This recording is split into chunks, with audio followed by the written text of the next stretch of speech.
From fabulous Las Vegas, Nevada, this is Pod Therapy. Real people, real problems, and real therapists. If you have any questions you'd like to ask or advice you'd like to give, come on over to podtherapy.net and join the conversation. We have a new THERAPOD. It happens to be Jim's mom. We can confirm she is a listener. It will be a different show from here on out, folks.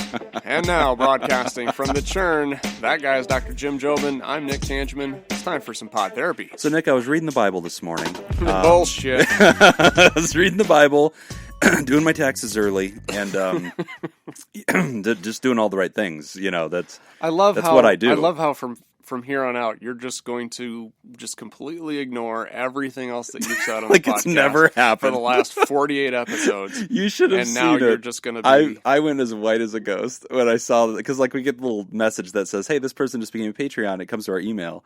And I see it, and I see Tracy Replogle. I'm like, oh, God, that's my mom. I'm done. That's the end of this. She's going through the Patreon, just, what?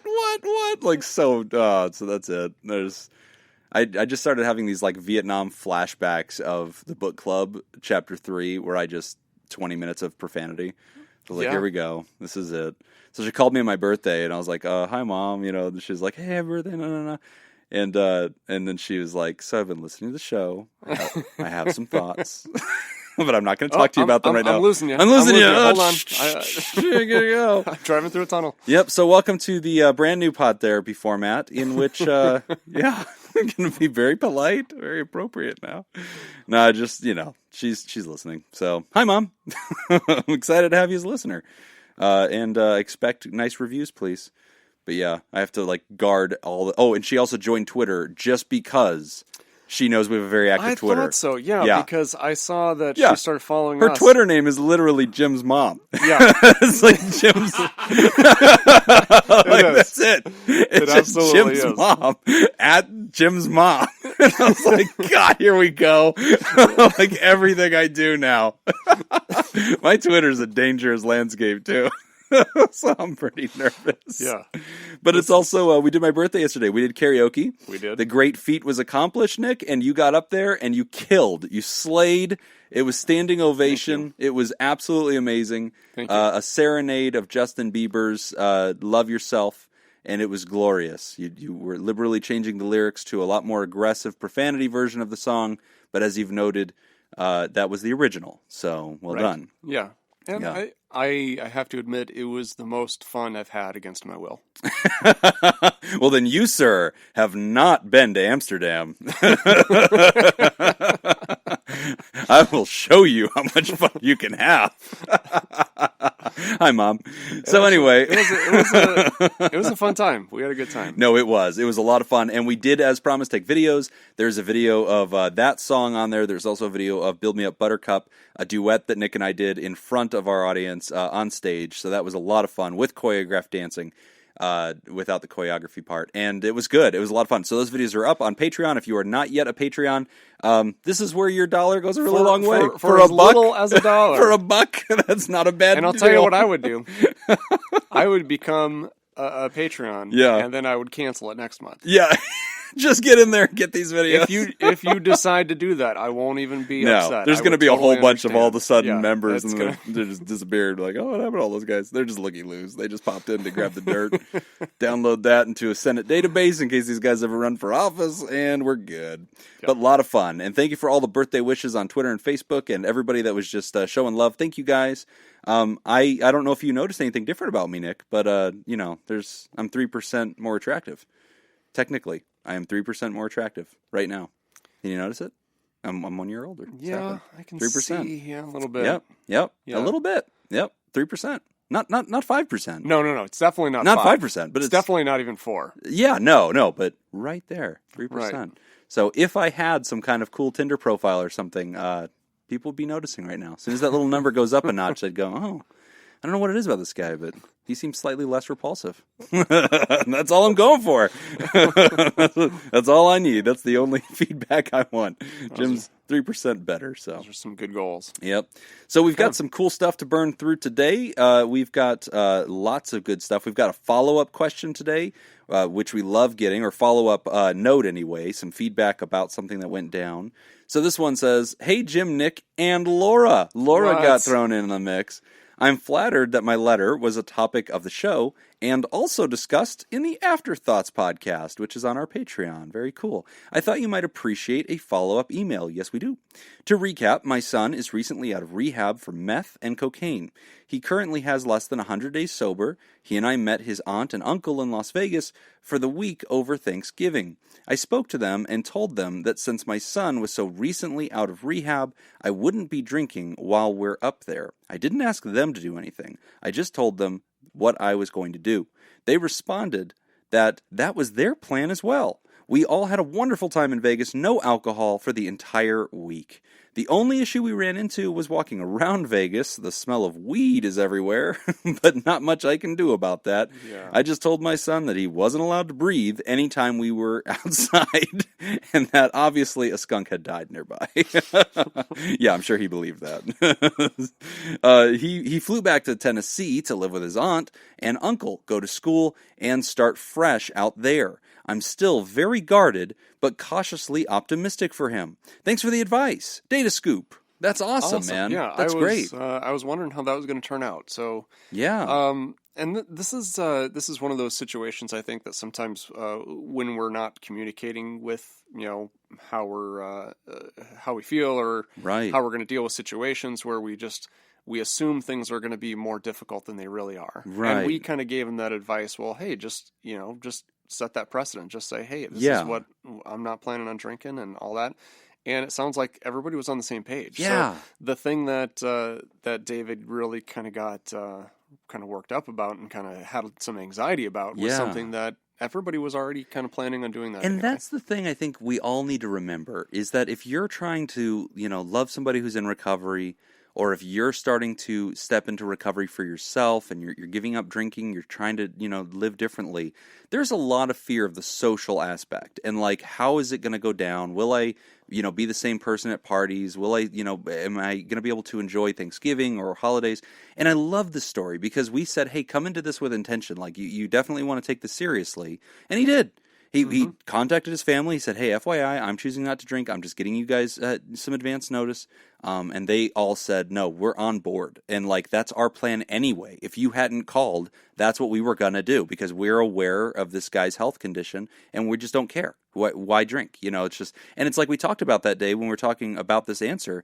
We were talking about, if somebody was allergic to peanuts. Would you serve peanuts? Because you just must have peanuts. No. You just consider it, and you'd change the menu. And I think we can do the same thing with people that, aren't drinking right now or whatever. It doesn't matter that much. Most people are willing to let it go. So it sounds like they were, which is awesome. And one thing, though, Nick, I wanted to he didn't ask a question about this, but I think we can give some feedback on. It's interesting because the son is now relocating to Tennessee. He's going to live with his aunt and his uncle. He's getting into school out there. He's doing some work out there. And it sounds like there is a desire to sort of fresh start that. And it's interesting because in the past, you and I have talked about geographic cures, right? Right. Where you try to run from the problem by just moving. So, I have a drug addiction. What am I going to do? I'm just going to move. And in this case, though, I think that I wouldn't call this geographic cure. I'd call this part of the treatment plan because the kid did 90 days in a rehab. So there is treatment, and there is work being done. And they are strategically addressing not returning to the environment that was bad for you. Somebody Dimension 6 that and said this is not a good idea. And they came up with an alternative plan with their treatment team that ultimately sounds like he got a fresh start. Give us some feedback on that because I know that's something that you've thought about. Yeah, and I think I would agree with you. I wouldn't necessarily... For me, I think that when we talk about a geographical cure, excuse me, I think intent has a lot to do with that. Yeah. If you are saying that I'm going to... I'm gonna move across country, and that's gonna be the thing that gets me clean, or that's gonna be the thing that keeps me sober is moving. I would say that's a geographical cure. That's probably not going to work. Right. However, if moving is part of the plan and the person understands that this is only one piece of it, I'm moving because it'll be a fresh start for me. I'm moving so that I have put some distance between me and my old playgrounds and playmates. Mm-hmm. And on top of moving, I'm also going to be working some kind of a program. I'm going to be doing some self-work. Yes. I'm going to be doing some therapy. I'm going to be doing all these other things. That is healthy. Yeah. And that's a really good idea. Yeah. I'm in full support of that. The only thing that, again, like, I think it becomes a problem when people just expect that that's all they have to do. I just move and then that's it. Problem solved. Yeah. No, it's not going to happen because you're taking the problem with you. Yeah, you got it inside. Yeah, it's not that, they don't have drugs in this other place. Right. No, they do. Yeah. There's a lab somewhere in Antarctica where somebody's, still got alcohol in the freezer. So it's a thing. And I agree with that. I think you're right. And you made a note there that I want to really highlight for the listener. If you're going to a new location, and that new location, we have a plan. We're not ending our work and just hoping for the best. There is a continuation of the care continuum, and then that's so appropriate. And it's the right level of care. It's not going to be the same stuff. You hopefully are stepping down, in level of intensity, but that's not geographic cure. That's geographic consideration as part of the treatment plan. Right. Absolutely. Yeah, it's great news. And some more feedback for David. He kind of ends this, saying, I'm still very guarded and cautiously optimistic. Yeah. That's a healthy spot to be in. That's where I want you. I think that's perfectly fine. And there are going to be setbacks. Yes. It's not to say that he's going to relapse, but there's going to be challenges. This isn't, this is a difficult thing that he's doing. Yes. It's very complicated. Once, if you're dealing with an addiction and you're in recovery, it's a lot of work, and there's going to be setbacks. Anticipate that. Just be there as a support. Yeah, and this is, I'm glad you brought that up because this is a tricky thing. So in clinical circles and with families, Nick and I will probably reveal to them, relapse is probably still likely, right? We never treat somebody and think this is it. We put the final nail into their, their stage here. They'll never change. We got it. It's not like that. We're always aware that relapse could happen, and we do want to protect families so they can be thoughtful about how to address it. And I know it's devastating no matter what, but I also want to make sure that families don't overreact, to the place where, if a relapse happens, they lose all hope and, they're not being supportive of recovery anymore because they think it doesn't work. And that's not helpful, right? I want you to expect that this can happen, and I want you to have a plan in place for what you do quickly to sort of address that, to move quickly back into treatment, increase the level of care. I don't feel comfortable telling people in recovery to expect relapse, right? Because I'm planting a thought that I don't want to do. Well, but with families, you don't want it to become an excuse either. Yeah, they go, well, Jim said it could happen. Well, so this is just part of it. Yeah, this is part of part of my process, and I'll deal with them when they do it. Then we'll sit down and talk about, hey, don't own shame, right? Because that's not going to help. Let's only use helpful thoughts, and let's get active again, get after it, that kind of thing. So, but yeah, that's awesome news. Congratulations, Data. That's tremendous. And, just stay cautiously optimistic, stay, guarded. And I think keep the eyesight clear. Do not let that person just get back into some kind of hidden life where they can kind of do what they want and they're afforded all this trust and given back the keys to the world. No, don't do that. Let's very carefully meter out what kinds of things they're going to have access to, and they have to earn back that trust, I think, for themselves too. It's also just about their own safety. So, great work. And thank you for the follow-up. Yeah, we love follow-up. I love hearing how things turn out. Thank you very much. Okay, we're going to take a short break. When we come back, we are going to answer a question about a new job and new anxiety. You're listening to Pod Therapy. This week's Theraproducer sponsor is Grae Whittaker, who is also the majority shareholder, emperor of the boardroom, after a very furious coup in which he upped his Theraproducer pledge on Patreon to $26.66. The big boss. The big boss. So now he's, and diabolical, I'll add, because he got the 666 in there, which I'm sure was no accident. So Grae, we love you. Thank you so much for being so supportive of the show. And for all of you, if you'd like to join the party and help us make the show possible and tap into the special content for patrons only, which now includes embarrassing videos of us doing karaoke, you can go to patreon.com/therapy and sign up. Again, that's patreon.com/therapy. We're back, and our next question is about starting a new job and that initial anxiety. Okay, so this one starts off, salt pork. Hey. That's not us, but thank you.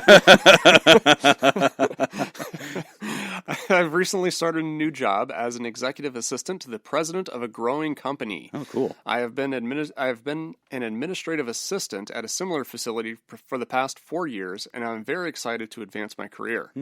I know that I have the skills and the willpower to perform the new job well, but a lot of responsibility is suddenly being handed to me. I've only been there a week, and it seems that I will be helping to run a small company that is quickly expanding. There are new skills to learn and a lot of organization to be done, but again, I know that I will be able to handle it in the back of my mind. The rest of my brain is screaming in fear. I feel like I'm having minor anxiety attacks throughout the day, including cold sweats and losing my appetite. I was hoping you guys could give me some advice on how to manage my newfound anxiety. Even though I can logically work through my emotions, my body is still reacting in all these uncomfortable ways, reacting in all these uncomfortable ways, and I feel very stressed. I have thought about medication, but everyone I've talked to says that the medication can make them feel fuzzy or cloudy, at least until they find the right one. I really want all of my faculties for the coming weeks and not experiment with this kind of thing. Also, I appreciate my anxiety to a certain extent because I feel it helps motivate me to take action and work through it. I am just not a fan of it going overboard lately despite my best efforts. Thank you guys and keep up the great work. Eric. Man, I resonate with that so much. Oh my gosh. I feel like that's another one of those that I feel like I could have written. So in regular listeners of the show know that I've already identified I have generalized anxiety disorder. And so I have tried medicines in the past. I have utilized those. I've also utilized other, toolkits and tried to make it work in different ways. And I know, Nick, one of the things he said that I really appreciated was, and this is something that people with anxiety will sometimes tell you, is there's a part of us that doesn't want to address it. There's a part of us that doesn't want, if you could push a button on my forehead and just make it go away, I'm a little fearful to do that because it also has assisted me at times. Like being hypervigilant, I've caught things and solved a problem. And when you're starting a new job and you're like, oh my gosh, I have to live up to this tremendous responsibility, that hypervigilance, that increased awareness, it's something almost empowering about it to an extent, because you almost feel like, okay, this will keep me alive. Like this will help me do and be what I need to be to solve this. And to an extent in my career, that's been true of me. You know, when we started the rehab, I was elevated to a big boss position over a multi-state company, had to figure out how to run it. And, I don't know that on day one I was equal to the task. And so I felt like what this person feels like, holy crap, I hope nobody finds out that I don't know what I'm doing. And or, I feel like I'm running a whole company that, maybe that's too much for any one person to wield. So I identify with Eric's question, but also Eric's feeling of like, okay, but if I take medicine to deal with some of this, will that make me fuzzy? Will I lose a step? There's that fear of that. And then there's also that sense of, okay, maybe right now I need my anxiety. Like maybe it's actually helping. And so, Eric, I just want to identify that I feel how you feel. I know that feeling. And I want to point out as well, though, that your anxiety is crossing into that nether region of unhelpful, right? And so I want to make sure you're acknowledging that, because in your question you describe it as cold sweats. It is causing you to lose a step. And so I want to, open that door to treatment options. So, and Nick, I want to get your feedback on this, but I'll finish this initial comment with this point. With medicine, a lot of people I talk to, a lot of patients I work with, they'll bring this up and they'll say, I don't want to do any medicine because somebody I know didn't like it, or I heard something on the internet, or whatever. And I'm usually the person that's like, hey, can we allow science to tell us what this medicine does? Can we look up the side effects and can we think this carefully? And when we're talking about an antidepressant, we're talking about like a low-dose SSRI, that is among the most gentle medicines in psychiatry that you can take.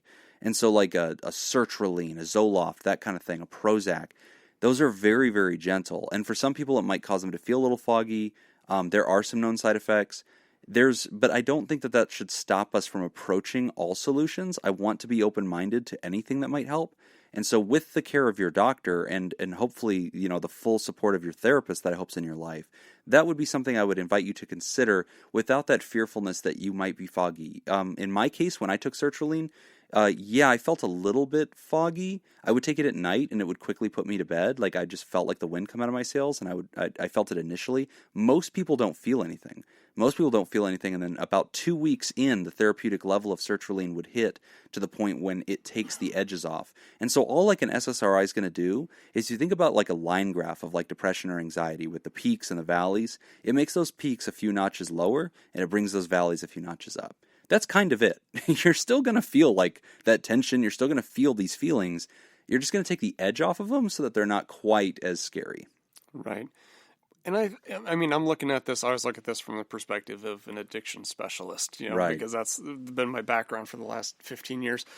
And one of the things that is very common for anxiety is benzodiazepines, which do have a potential for abuse. But right. realistically, if you've never had any history of substance abuse, it's unlikely that you would then just pick it up. You're probably going to be okay with that. As far as medications in general, I'm always for behavioral interventions first. Yeah. And then if behavioral interventions aren't working, it's a cost-benefit analysis, just like anything else, where you kind of have to look at the cost of having, lost productivity at work because of the anxiety. Yes. The benefit of using the medication, and then the cost-benefit analysis of the medication. What may be those side effects. Absolutely. Weighing those out, and you can always try it, and if it's not working, just as long as I think the big message that I always tell people is just communicate with your doctor. Just be very open and honest with the symptoms that you're experiencing. Maybe even journal some of them so you remember to bring them up in your I'm next glad you appointment. said that. You should absolutely be doing that, Eric. Like even if it's just a phone memo or you're texting yourself, I hope that you're noting during the day what your trigger is, what happened, what your automatic thought is, what your cognitive distortion is. And if those words I just said don't make any sense to you, that means it's time for you to go get some therapy because you have some training to do, my friend. That is how I've addressed anxiety. For me, the permanent answer was never medicine. The permanent answer for me was cognitive behavioral therapy, and that's generally the course of treatment that I want to see people do. But also, Nick, I want to echo some of what you said and kind of reaffirm that. So benzodiazepines are things like Klonopin, Xanax. They are better for dealing with acute anxiety.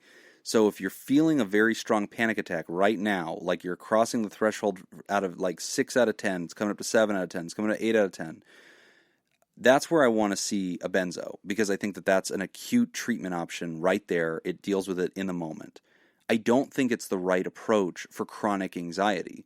I don't think it's a long-term strategy. To me, it's kind of like an opiate. It's a really good treatment approach for acute pain. It's not a good idea for chronic pain, right? And that's where I want to see something like an SSRI, which I think is better for a more balanced long-term approach. I think it's the right choice. Plus, it doesn't have an addictive potential, and it doesn't have an inebriating potential, whereas a benzo does. But the third thing I wanted to point out here was, and this is something I think is unusual just to us anxiety people. So you know how we talk on the show, like we get anxiety about anxiety? Mm-hmm. We also get anxiety about our anxiety medication. Right. So like that's a problem. Like sometimes we're like, I don't want to take it because what if something happens? It's like, okay, but now I have anxiety about my medicine. Like that might take away my anxiety. Right. Yeah. Now, this might actually be a good opportunity to kind of talk about the difference between anxiety and an anxiety disorder. Sure, yeah. Because this is something that I think a lot of our listeners end up kind of getting confused. Yes. And I think most Americans kind of get confused. So the example that I always like to use is, have I talked about this on the show? I don't know. About the lion in the African wilderness? Yes. I have talked about it on the show. Yeah, when you see the lion...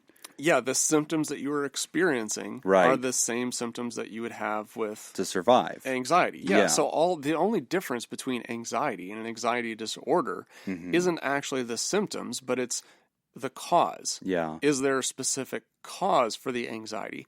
If I'm in a life-threatening situation and I'm having sweats and I'm very alert and my muscles are tense and I'm shaking and my breathing and my heart and all this stuff. Well, that's normal. I should Right. have those symptoms. Right. It's when I have those symptoms in an environment or a situation in which there is no actual threat. Yes. That's an anxiety disorder, right? Yeah. So I guess I would kind of throw it back and kind of look at, now Eric is in this situation because he just started this new job. Right. He's got these new circumstances. He's Yeah. got all of these new pressures. I mean, it may be possible that this isn't really an anxiety disorder necessarily. Right. That's a good point. This is the reaction that you get when you're thrown into that situation. So I guess before we would run into the medication thing, like Jim said, I think this would be a good time to use some behavioral interventions, some strategies to just help you cope with anxiety. Absolutely. That's a really good note. A few things that I would I'm gonna throw out some ideas, and maybe you can too, Jim, if you have any. I guess first, one thing that I would look into is look at preventative measures. What are you doing outside of work? Mm-hmm. And taking a look at how you can improve your life, improving your sleep, improving your diet, having some kind of exercise. I'm a big believer that taking care of all of those things outside of the stressful environment is going to help you cope once you get into that stressful environment. Yeah, I like that. Pre-gaming, Right. in that positive sense of the word, preparing for it in the locker room for your day. And so 2 notes on that. So Eric, first off, Nick's right. We have to give ourselves permission to face change in mood whenever change in environment is occurring, or I'm going through a unique challenge in my life, right? To me, I'm going to diagnose an anxiety disorder whenever I'm seeing it disproportionate. Your level of fear and what you're experiencing is disproportionate to the reality you're facing. When I see it as disruptive, this is getting in the way, it's interfering, it's causing that magic phrase of a clinically significant amount of distress. Mm-hmm. And I need to see it long term. I need to see it I want to see it probably, I think 3 months is our initial threshold, unless it's something acute. So we are paying attention to that. Now, the good news is this. If it's not an anxiety disorder, if it's just a history of stress and anxiety and whatever, and it doesn't meet that label threshold, it's irrelevant in a sense because our treatment is the same. Anybody's allowed to use these techniques to improve their life. They don't have to wait till it's out of control. And so Nick's absolutely right. Another thing I would add is this. So in the treatment of anxiety, I usually try to teach people to measure their thoughts. I want them to carefully be noticing what is their trigger, because an event usually triggers the anxiety. And it could be anything. It doesn't have to be a bad thing. It could be a good thing. It could be your boss saying, hey, you're doing such a great job around here, Eric. I don't know how we'd live without you. And then, that's a compliment. But your anxiety will hear that and go, oh my God, they're going to give me more work. Or, oh no, I'm vital. They don't realize I'm faking it. Or whatever. Something can happen. So there's always a trigger. And then there's always an automatic thought. And the automatic thought can be like an emotion. It could be an idea. It could be words. It could be an image. For me, part of the anxiety I have, and one day we're going to do a deep dive into my anxiety, and I'll use myself as a case study to help people. But that is not today. But an automatic thought is any of those things that happen. And if you believe that automatic thought, that negative emotion, or that negative way of feeling or interpretation of the world, you enter into what we call a cognitive distortion. Now, a cognitive distortion is a mental mirage. It's a false interpretation of the world around you. And there's a list of really common ones that a lot of people do. And in my treatment approach with people, I usually reveal that list to them. I try to help them identify which ones they may be guilty of doing. And then we work on 5 strategies that I usually employ to try to bring that person out of that mental mirage, how they can question their reality and find the truth, right? And so you're doing some of that right now, Eric. You talked about being able to logically take care of business, but your body is not cooperating. I would challenge you. I don't think it's a body thing so much. I think it's what Nick talked about. Your body responding to the impression that it's in danger. And so you're having this sympathetic nervous system response to protect you from a lion that isn't there. And so that comes back to you somehow believe something that's not true, that there is a lion, or that there is something in your world that threatens you. And that's why you're having that physical response. And so the thing that I want you to start doing, without exposing you to all the techniques we do, because we don't have time for that today, I want you to at least question carefully, what am I feeling? Where did it come from? Okay, what is it I think about the world right now? What is it I think about myself? And here's the easiest question I want you to ask. Is there any evidence for that? Just ask that. Just do the math in your mind. Where's all the evidence that says how I'm feeling is a fact, and where's all the evidence that says this feeling is not a fact? Do that for me, and I think, Eric, you're going to notice that you're going to start feeling your body change just in reaction to that mental shift. No medicine necessary. So, I'm for chemistry. I think it can help. I think it can be part of the solution. But if we're not doing the thinking approach first, then I want to see how we respond to that before we start going in new directions. Mm-hmm. Yeah, I think that's some good advice. Try that out. Give it a shot. Let us know. And I think we should do that, Jim. I think we should do a deep dive into that. I think that'd be very helpful. So keep listening. We will get into a deeper discussion into that. Now is probably a good time, too, to say to our listeners, if you have not yet listened to Fan Theory World, you should. Yeah, good show. Yes. So, Eric, I appreciate the letter, but I do have to say that you are wrong about Rocky. Oh, Rocky 3 was not better than Rocky 4. Oh, shots fired. Okay. Yeah. I want to do a Fan Theory World episode about Peppa Pig, which is this children's, neither of you guys have kids, so you're both like, what the hell are you talking about? It's a children's book about a British pig family, and it became a cartoon on Nick Jr., and we watch it religiously, but it has these subtle, like, adult jokes that are in there, and, like, if you're a parent and you've been forced to watch this, you're creating a whiteboard conspiracy theory in your mind of what their universe is like and like the dark secrets that the people in the little British town have. And I have this whole theory that I want to unpack about this because I'm telling you it's there. So all right. Look for that. There you go. Thanks for writing in, brother. Appreciate you. I agree. Peppa Pig is better than Rocky 3. That was the takeaway. I only listen to bits of this show. Yeah. Jacob comes in right when we need him with the real good summary thought of what just happened. Just want to chime in here, guys. Definitely agree with that pig thing. Thanks, Eric. Thanks for writing in. Okay, we're going to take a short break, and when we come back, we are going to talk about a son who thinks he's the best at everything. You're listening to Pod Therapy. All right, this week's second Theraproducer is Ben Doughn. Dr. Doughn. Thank you very much for your contribution. I actually contacted Ben this morning and said, hey, dude, we need your commercial. And he's like, I'm too sick. So he's been doing a lot of traveling and was too sick to do his commercial. Feel better. So I'm going to do his commercial for him. Oh, okay. But I didn't plan anything out. Nice. So you and Ben are the same get. guy. You both contribute 0 to this segment. Exactly. This is exactly the same quality that we were getting from Sick Ben. But I know he's putting something together because he keeps kind of teasing it. I hope it's like a PowerPoint of pictures. He doesn't have it together yet. So we're going to check back with him the end of December when his show comes due again. But thank you, Ben, for your contribution. We definitely appreciate it. And thanks for helping us keeping the show going. Yep. And if you'd like to join Ben in doing nothing but contributing to the show, you can go to patreon.com/therapy and join the party. Okay, we're back. You're listening to Pod Therapy. Our next listener writes in about a son who believes he's best at everything. All right, this one's really funny. My son constantly thinks he is the best at everything. This is from your dad? I thought my mom wrote it. But no, okay. It's not, but it's from a mail. But I thought, man, my mom could have written this. My son constantly thinks he's the best at everything. I am not exaggerating that statement. He seems to think that he has mastered the game and is the best player on the team. In reality, he is playing hard but isn't very good. This is just one example. This occurs with almost everything he does. While I love his confidence, I want to make sure that he remains grounded in reality. I really don't want to call him out and break him down either. What advice could you give to someone that has such a high view of themselves? Thanks, Chris. So we got this in a direct message on Twitter. And this morning, I was putting it into the notes, and I just noticed, like, I missed a line. Oh, okay. I missed a lot. Like, okay. Put the rest out. Yeah, what else did he say? I don't remember, but it was basketball. So I remember he was talking about basketball right. games. Yeah. So, it's a really good question. And I think that this is a good point, right? So, like, delusions can work both ways. Like, a delusion is, and again, I use that word in a clinical sense, but obviously we're not going to diagnose this kid as delusional, okay? Right. But everything's on a continuum. So here's the deal.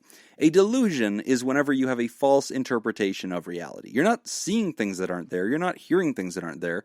You're just falsely understanding your reality, and you could falsely locate yourself in that reality. This is the world Jim lives in. This is my happy time life that I live in which everything's going to work out. So in this case, you have your kid, and they're wicked confident, and you're like, hey, it's cute, like I like it, but I worry that they're somehow disconnecting from their reality, and I don't want them to reach a place where one day the world like crashes in and destroys them, or that they falsely believe they can do something that they can't. And I get that that's a tightrope, right? Because I agree with the writer. I don't want to see you pull your kid aside and say, hey, you realize you're really terrible, right? Or like, you realize you're average, right? Like, I can see where, we have to be thoughtful about that. I think a lot of parents, they want to build up their kids, and they do it. And sometimes we do such a good job of it, and life hasn't come crashing in on them yet, that we can reach this place of like tension where we're like, should I like dial it back? Should I let them know that, they do have to work for this or whatever? And I don't know, Nick. I mean, I feel like you've heard me say this before. There is no shortage of sadness in the world. There's no shortage of people that are cruel. There's no shortage of, people that want to come in and tear the wings off of bugs. And I just feel like life will eventually chasten this person, chasten this kid. It will teach him he's not that good. There will be a coach that says, no, I'm not picking you, or something. I don't feel like the parent needs to come in and belittle them or hurt them, and I see Chris reluctantly saying, I'm not going to do that, and so I want to echo that and say, Chris, good idea, right? Don't come in and hurt a kid. That's never the way that you build a child, but I do think it's okay to ask questions, like, oh, what is this other person on the team doing? They seem to be getting a lot of points. Yeah, he gets points, no. Okay, how are you going to improve? Right? Asking questions about improvement. And if they have that confidence and they're like, no, I don't need to improve, I'm awesome. Okay, then you're going to have to start talking about like realism a little bit and saying, okay, but we should always try to be better, than the last version of ourselves. What can we do? But that's a tricky one, right? It's a good problem to have, I guess, Nick, because, this kid's not in a place of depression or sadness. But at the same time, we can see where an abundance of confidence, an abundance of this can become not very accurate. And so we want to make sure we address that too. What are your thoughts? Two things. First off, I don't want to get you to, I don't want to alarm you, Chris, but one thing, my very first thought listening to this is, I wonder what insecurities he has in other areas of his life. Oh, yeah. Because that's one thing that I've seen happen a lot with kids that believe themselves to be so good at something that you're just kind of like, what are you talking about? Are you watching a different game than what I'm watching? Yes. When it gets to that point, it seems like it's pretty common that with that particular child, there's some other area of their life that they feel very less than, very insecure about. And then therefore, this sport, playing basketball, is their way of equaling or leveling the playing field. So that it's like, I have to be outstanding at this to make up for this other thing. And if I'm not actually outstanding at it, well, then if I can just project that I am and just act like I am, or just believe that I am, it kind of helps make up for something else. So that would be something to just kind of look for. Look at how he's doing in school and look at other areas of his life. Is he making friends? Is he...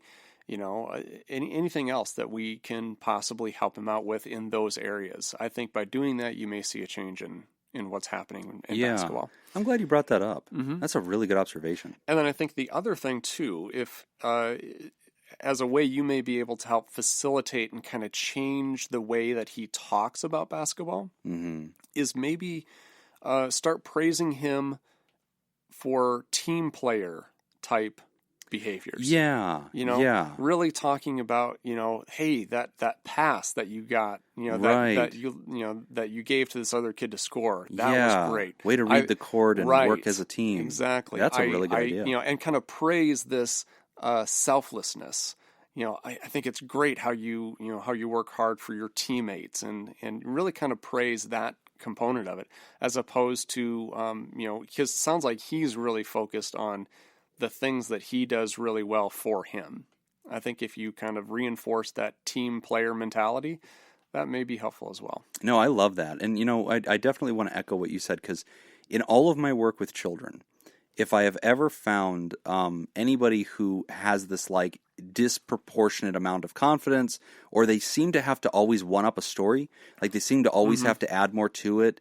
Johnny says, "Oh, my dad's going to take me to Disneyland. Oh, we went to Disney World and Epcot Center," and if they're embellishing and adding things, and even if they're fictitiously adding things, I think that's such an obvious indicator light. Like almost 100% of the kids I work with, that if they have that trait, it's because there is some kind of insecurity inside of them. There is a fear that everybody thinks they're less than, or there's a fear that they'll be revealed, or they don't actually believe good things about themselves. Yeah, we've all had kids like that in the neighborhood that we grew up in, Yes. you know, right? Where they just believe themselves to be great, you know, and it's not until much later on in life that you realize that, well, it was, you know, there's a lot of fighting in the home. Mom and dad were constantly at each other, or there's always threats of divorce and all this stuff going on that we never really saw. Yes. But definitely played a role in how they project themselves in other situations. Yeah, no, I agree. So, you know, Chris, go for reality. And so when we go for reality, we have conversations with this person in which we say, hey, is there something in life that you're worried about? Is there something that you don't, you know, that you want to grow in, or that you don't feel like you're doing a very good job at? And getting them to reveal those things in honest conversation by creating a really safe place and not being critical and not to rescue them. And that's something I think a lot of parents have to challenge themselves on, is when our kid's having a bad thought or feeling discouraged, we tend to want to rescue them from it immediately. And sometimes I just want you to offer silence or just nod with them and go, yeah, no, I can see how you'd feel that way sometimes. That must be tough. And leave it right there. Don't rescue them from bad. And I think that's important, because when we over-rescue kids, they develop this mentality where they always have to spin the positive, and they run to it too quickly, and that can cause this kind of thing where the person's like hyper-confident, delusional about everything. I don't want that. I want them to kind of, from time to time, have to simmer in a disappointing moment or a discouraging moment without us coming alongside and saying, yeah, you are a piece of crap, but like coming in there and saying, wow, that must be really hard, and just kind of own it there. But no, Chris, I think your instincts are right here. I'm glad you're not desiring to do any kind of deflating or kind of hurtfulness, but I appreciate that you're willing to step into reality as well. Yep. Very good. Very Thank you good. for writing in. That was a good question. That was a good one. Okay, we've come to the last part of our show, which is apologies, patrons, reviews, and announcements, and I don't think we have any of those except for Patreons, right? I have some apologies. Oh, I do. I don't have them scripted, but I'm going through my Twitter feed right now and just finding all the things that I need to apologize for. So Let's start with your mom. Yeah. Dear Mom, I'm sorry for the first 48 episodes of this show. I'd like to apologize for almost everything on our Patreon. You did not raise me this way. It is not a reflection on your parenting, and I'm sorry. And we could just blame Dad. Exactly. Dear the San Francisco baseball team, the Giants. I'm sorry that whenever I found out that you were being boycotted by the NAACP for giving money to a political candidate who had done and said really racist things, I'm sorry that my big takeaway from that was, holy crap, the San Francisco Giants still exist. I'm sorry. I think I missed the point of that whole story. Didn't they win a World Series recently? Nobody cares, Nick. Nobody even watches baseball around here, except you. And I also want to apologize to World War II for trying really hard to make a joke that WWII was somehow related to WWJD. And my bad, World War II. Don't take it personally. I'd like to apologize to wrestler John Cena. When I found out that he was winning Sports Illustrated's Muhammad Ali Legacy Award for being a stand-up character in a sports world, that I was furious that he's a fake wrestler and not a real athlete, and I nominated Bill Murray for his excellent sportsmanship in the movie Space Jam. So, my bad, John Cena. And I want to say that that's just about it. Yeah, I don't have a ton more apologies than that. Stay tuned. Oh, and I apologize to running back for the Kansas City Chiefs, Kareem Hunt, who was recently fired from the Chiefs and is going to be suspended from the NFL for a video that came out of him physically abusing a woman, probably his girlfriend. I apologize to the Patriots for implying that they've already signed him for exactly those things. So, my bad. My bad, Patriots. All right, and we want to thank our new THERAPALs on Patreon. Do you have those, Jim? Okay, well, thank you to all of you. Yeah, thanks to all the new THERAPALs. I don't think we have any new I think ones. it was just your mom. I think it was my mom. So, welcome to our newest, and she's a THERAPOD, actually. So, this is our first episode of the month for December, and so this is when we actually thank all of our THERAPODs, all of our dapper three-toed reptilians the Special Forces unit of our Mental Health Therapeutic Alliance. We want to thank David Pollock, Easy Whip, Steve, Scoopstronaut, Dan Martin, Nathan's Hot Dog Scoop, Mandy Abayla, John Bankenship, John B., his Twitter feed is amazing, Linda Brandmeier, Leon Kassab, Lori Kallenbach Eltzroth, Tracy Replogle, a.k.a. Mom, David Younce, Corey Owens, Peter Van Pelt, Brad Kiefaver, Manuela Musacue, Scoopaholic, and Makia, who added 5 cents to her pledge, making her the alpha female of the Therapods. And of course, we want to thank our bosses, the Elite Eight, mysterious and shrouded Illuminati members of our fan club, the Theraproducers. Thank you, Smitty Scoop, Jake Schneider, Robert Brownie Jr. Mint, Kayla Lansbury, David Data Scoop Villalon, Judy Schneider, Grae Whittaker, majority shareholder, and Dr. Ben Doughn. Yep, and I actually want to go back to the Therapods because I think we left out Ice Blue Scoop, and that's because her Therapod level actually reached $10. Oh, yeah. right. Yeah, Ice Blue Scoop is technically the alpha female of the Theropods because she's like in the nether region between Therapod and Theraproducer. How did we forget her? She fall off the first list. So We're she's sorry. technically, yeah, we're terrible at Patreoning, but she's the alpha. So, and if you would like to hear this episode uncut, unedited, and enjoy all the many things that we do on our Patreon, like our weekly book club or our discussion groups, we also have another podcast we do there called Afterthoughts, which is sort of a female take on a lot of what we talk about. And soon I'm going to be launching a new thing in January. I have a note too. I am supposed to make a public apology for implying that Afterthoughts is about Laura airing her grievances with the show, because it's not, and she corrects me on that all the time. She says it's feedback, it's not all bad. It's not bad, it's just feedback. So we definitely want to thank everybody that supports us and invite everybody listening to join that work. And so we have a little bit going on. We have our book club that's coming up. We're going to be adding new episodes of that every week. We throw in a new book club chapter, so look for that. And then in January, Nick, I'm going to launch my own little side project to bring to the thing. We've been having a really robust conversation with our patrons and with Twitter and Facebook, asking people, what kind of thing could I bring that might be helpful, kind of like what you're doing with Afterthoughts, adding some more content. And I'll be rolling out that announcement here in the near future. So look for that. It's going to be exciting too. Excellent. Thank you. That's all the time that we've got for this week's session. We want to thank our landlords, the Ice Cream Social Podcast, and thank you to those who contributed to our show today. We really appreciate it. Remember, pod therapy isn't something you should keep all to yourself. Help us reach others by sharing this episode, copying, pasting the link in the description. Don't forget, you can find us at facebook.com/podtherapy, on Twitter at PodTherapyGuys, and on Patreon at patreon.com/therapy. Do you want to add your own advice to today's questions? Post your thoughts at podtherapy.net and join the conversation. I'm Nick Tangeman. I'm Justin Biebs. Thanks, and we'll see you for your appointment next week, Jim's mom. Your mom goes to therapy. I want to point out that Jim ended that show by announcing that he would later be making an announcement. Yes.